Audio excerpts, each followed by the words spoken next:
SBN Sports Business Now. SBN is a division of Row 27, the digital sports marketing company, celebrating 5 years of creating TV spots, intro videos, and microsites for over 150 teams. See our work at row27.com. And by FanMaker, digital marketing tools for sports teams, featuring FanMaker Rewards, the most comprehensive and popular fan loyalty and reward system. Learn more about our apps at fanmaker.com. SBN Live. Welcome to SBN Live, episode 31, where sports marketing and technology meet. My name is Max Huber, joined today by the Director of Marketing for the Minnesota Swarm, Matt McCormick, and Account Executive here at Row 27, Tim Dobbins. Hope everybody's having a great day. We're just going to kind of hop right into it, Matt. Just kind of wanted to get an update from you on how the off-season's going with the Swarm, how things are going in the National Lacrosse League, and just get an update knowing that you guys are, the season will be coming up before we know it. Yeah, it's amazing how quickly it comes upon us. We're doing good here. It's been an exciting off season. Things are looking really strong for the 2014 season. League wide, it's going to be neat. There's some changes taking place. One, you mentioned the Washington Stealth have relocated to Vancouver. They're going to be playing at a place. Actually, they played the NLL championship game there this season, and it's in Langley, British Columbia, right near Vancouver. There, it's going to be a great little spot for them. They're a franchise that's always been very successful on the field. They haven't always had a great showing in the stands, but I think that move is really going to be good for them. They're going to turn out some great crowds this year. And then the league is also expanding our schedule this year to an 18-game season, up 2 games from 16. So everybody's going to get another opportunity to host a game in their arena and bring the fastest game on 2 feet to the home crowd for one extra night every year. So it's going to be a fun season in 2014, and we're really looking forward to it. Was Roger Goodell involved in getting those extra 2 games onto that schedule? Yeah, but there are fewer exhibition games, no more hitting during practice. You can only practice one. No, it's just a lot of fun. Perfect. So for you, I mean, is it in the process of planning, getting things all situated for this upcoming season? And I think that tickets will go on sale pretty soon as well. Yeah, we're going full steam right now with season tickets. Season tickets have been on sale for the 14 season since March, since midway through our 2013 season. We like to launch our renewal campaign at that point, and we just keep everything rolling right through on the season side. Single game tickets will go on sale with those at the beginning of October. We'll have a schedule at the beginning of September. So right now, that's a lot of what we're working on, just trying to find the best dates that are left in the arena after the NHL schedule comes out, and really just working to put as solid a schedule together as we can, and then building off of that with the dates for our various special event nights, High of Cares night, our fundraising nights, our Native American Heritage night, just really looking to schedule all of those after we have a firm schedule in place. Well, I know I'm excited about it. Having been to a couple games the last few years, I'm very excited. And speaking about exciting, we're going to move right in here to the NFL and the Jacksonville Jaguars, who are going to open a high-tech fantasy football lounge at the start of the season that was formerly the Sky Patio at Everbank Field. It's going to be an air-conditioned room estimated to accommodate 200 to 300 fans. Going to feature up to 30 HD TV streaming games, plus the NFL Red Zone. One of the things that their senior VP of fan experience said is that they have a number of out-of-town transplants in the Jacksonville area. So this gives fans that still want to get immersed into the game. They're maybe not Jaguars fans, but they still want to be at an NFL game but still have access to their team. It's going to give them it's going to be very attractive to them and give them that outlet. So, Tim, we're going to just start with you. What are your thoughts on this? The 49ers are doing it already, but is this going to be more commonplace in the NFL? Yeah, I think so. I mean, a couple weeks ago on the show here, we talked about the NFL now giving mobile red zone out to all its season ticket holders, just as a free added benefit to those season ticket packages. So, this is, again, kind of just part of that concerted effort that's now going on at the league level, and also now you can see at the team level to kind of hedge that football product against the comforts of home viewing. So, I guess, any team that thinks that it's losing some of its potential client base to home viewing, this is something that certainly can't hurt. Yeah, I mean, sorry. Yeah, I was going to say, if you have the choice to choose between staying at home or going to a game that's in hot, extremely sweltering Jacksonville, a lot of people are going to choose home, especially if the product on the field isn't that good. So I like it. Yeah, I guess they're also considering adding a segment that's going to air live Red Zone onto their new Everbank Field video board as well, to have that just permanently live streaming throughout each game as well. Nice. Yep. Matt, not that you already have enough on your plate already, but what are your thoughts of this? I mean, would this ever be something the Swarm would look at doing? Well, what I like about it is how they're repurposing a space in the stadium that maybe it wasn't selling as well as they had hoped, or as well as when they moved there. So taking this spot and turning it into something that can be a potential moneymaker for them. A great opportunity to just make sure that you're making the absolute most out of all the space that you have. So I like that idea with it, and obviously giving the fans the opportunity to stay on top of all their fantasy and everything. I think that's great. NLL fantasy leagues haven't quite taken off instead of NFL ones, so it's not something that we would necessarily do in terms of that specifically, but we always look at ways to repurpose locations and give some exposure. Plus, I think it gives a lot of chance for some branding for wireless provider or whoever you're working with in that market. So I think there's a lot of potential in that space. Yep. Anything that helps the fan experience is a plus in my eyes. So touche to their Good for them for coming up with this, but we're going to hop now over to the NHL, and Tim's got a little story for us about the Phoenix Coyotes. Yeah, so first of all, just like Max said, anything that can help the fan experience is good in his eyes, and the good people of Phoenix will still have a fan experience when it comes to hockey now. It's been about 4 years with tons of court challenges, local political backlash, kind of watching a parade of potential owners rise and fall from viability seems to have finally reached its end. One night, last night, and 7 votes, all it took for the Coyotes, who are now actually the Arizona Coyotes, not the Phoenix Coyotes, to make Glendale their permanent temporary home. The city of Glendale had a call to a vote on a proposed lease agreement with Renaissance Sports and Entertainment, and they will now partner with Global Spectrum to own and operate the Coyotes and Jobing.com arena. The vote just passed by a 4-3 margin, so that was pretty slim. Lease agreement is 15 years, $225 million, but the city did not, unfortunately, get its way. They wanted an opt-out clause in that lease, but instead, Renaissance Sports and Entertainment got that. So after 5 years, they'll have the option to opt out of that. So the financials here, basically, it was going to be $12.9 million per year that they will lose, the city of Glendale, to keep the Coyotes there. They would have lost $10.9 million per year to have them leave, but with that, there's that $2 million gap there. But with that, added benefit to the district around there, retail, entertainment, and kind of bolstering that Westlake Center around the arena. That'll definitely take away from some of that and keep the jobs in addition to the tax revenue. Well, yeah, I mean, hopefully they can bring in some good ownership. And Matt, from your eyes, and you guys, I love your guys' ownership group at the Swarm. How important is that? First, your thoughts on, the Coyotes staying down there, and then how important a good ownership group is to a team like this.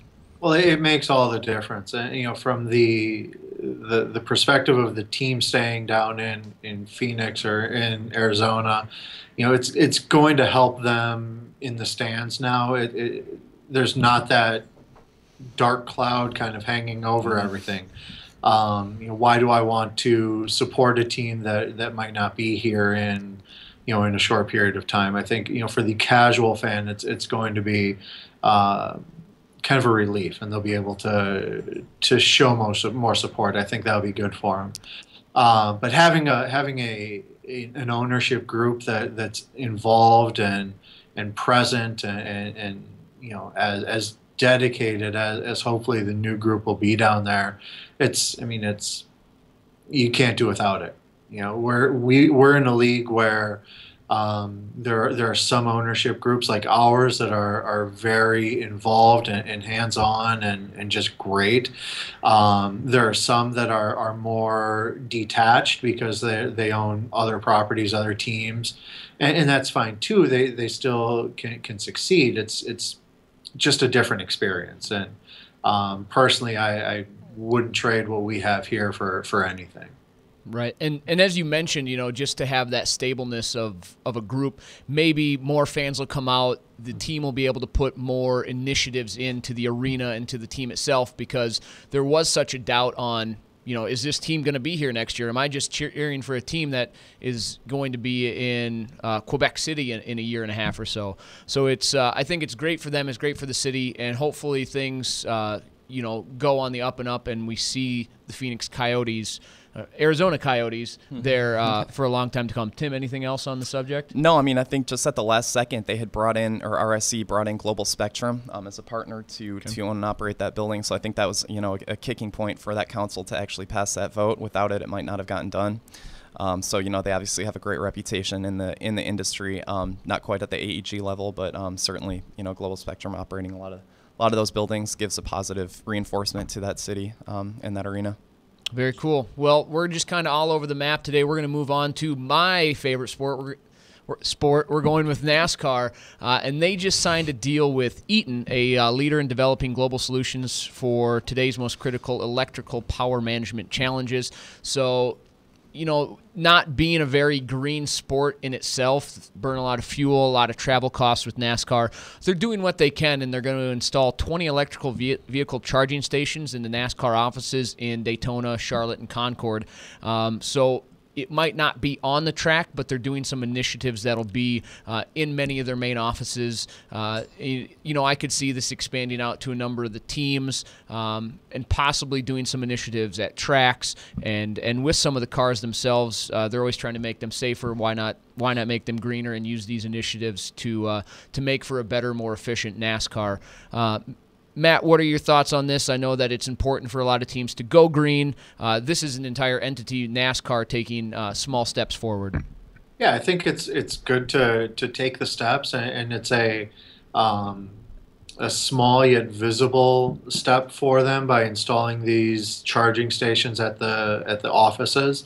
I agree with you. I'm interested to see how it translates to the track, to the race day experience. I don't know if there are any electric-powered motorhomes out there yet, but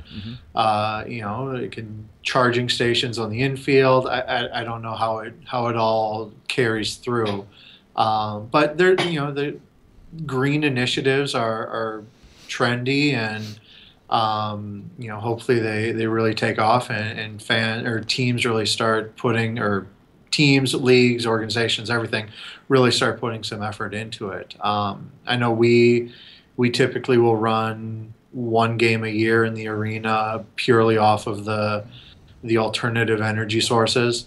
So wind, solar power. The campus here with the arena and the Roy Wilkins and the convention center, really they're making huge pushes. Yep. In stepped increments. They wanted to be 50-50 renewable resources in 5 years, and then it was 80-20 in 7 years, and I think we're already into the 90-10 split here. So we're really doing a lot here in the arena and on this campus to make sure we're doing what we can. Yeah, and I know that over in that complex, on the side of the parking ramp where they put in all of the solar panels, they're doing some great initiatives over there in St. Paul. So kudos to them. Tim, I know you had some thoughts on the whole thing. Couple, yeah. I mean, the NASCAR is, with the huge amount of fuel that their vehicles actually use. They've definitely put a lot of effort into kind of staying ahead of that curve. I know they use a lot of biofuels in their race cars. They've used hybrid vehicles as a pace car at I think 3 races in the last year. They recycle about 140 million tires annually, which makes them the biggest recycling property in all of sports. So I mean, yeah, like Matt said, it's kind of a small but visible platform that they're running. Some people could call it greenwashing, just with the small scale execution, but large scale PR that they're running through it.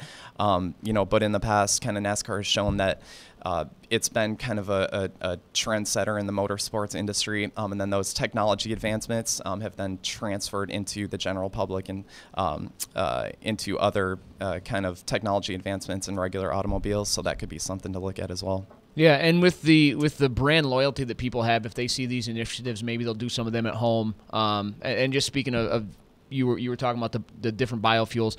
They recently surpassed 4 million miles driven across its 3 national series on Sunoco Green E15, which is 15% ethanol. So strides there. They've got some solar-powered sports facilities.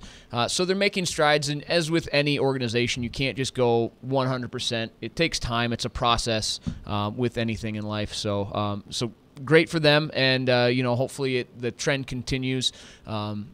Where I think we're doing a great job here in Minnesota, and hopefully it continues throughout the U.S. and the world. But we're going to move on to our last topic, and this is a sports apparel one brought by Tim. All right, so Adidas UK has partnered with a marketing agency out of Europe called Iris Worldwide. They launched kind of a real-time predictive game called sort of a game within a game, so to speak, for all of their they sponsor Andy Murray. So for every one of his matches at Wimbledon, before each set, they invite all of their people on Twitter to use the hashtag #HitTheWinner, followed by any number from 1 to 9. They then divide the court into 9 different quadrants or 9 different squares. For each individual winner that Andy Murray hits during that particular set, anybody who had tweeted that particular hashtag is entered into a drawing to win T-shirts, hats, any sort of other kind of Andy Murray swag, I guess. And then for any set winners, those same people are entered into a drawing to win signed merchandise from Andy Murray. So that's a really neat thing to do. I guess the advantage of picking a 7 through 9 on the back end of the court would be that you would get more chances to win since more winners are hit there. But if you picked a 1 through 3 just over the net, there wouldn't be as many winners hit there, but there wouldn't be as many people that had tweeted that hashtag, so you'd have a greater chance of winning. So that's kind of a neat thing as well. Really a great way for them to, become a part of that online conversation around each of Andy Murray's matches without, being too forcible about the whole thing. Also kind of a different way to look at gambling, I suppose, if somebody didn't necessarily want to actually go ahead and risk money on anything. I know it's, a huge industry in Britain or in the UK. That's kind of a way to not necessarily spend money while still risking something on it. You can bet. I went over to William Hill Sportsbook online earlier today, and you can bet on every single point in real time. So, yeah, this is just a different way of looking at that, in addition to another way to integrate consumers into the match. So. I like it. It brings social media into the real-life aspect of the game.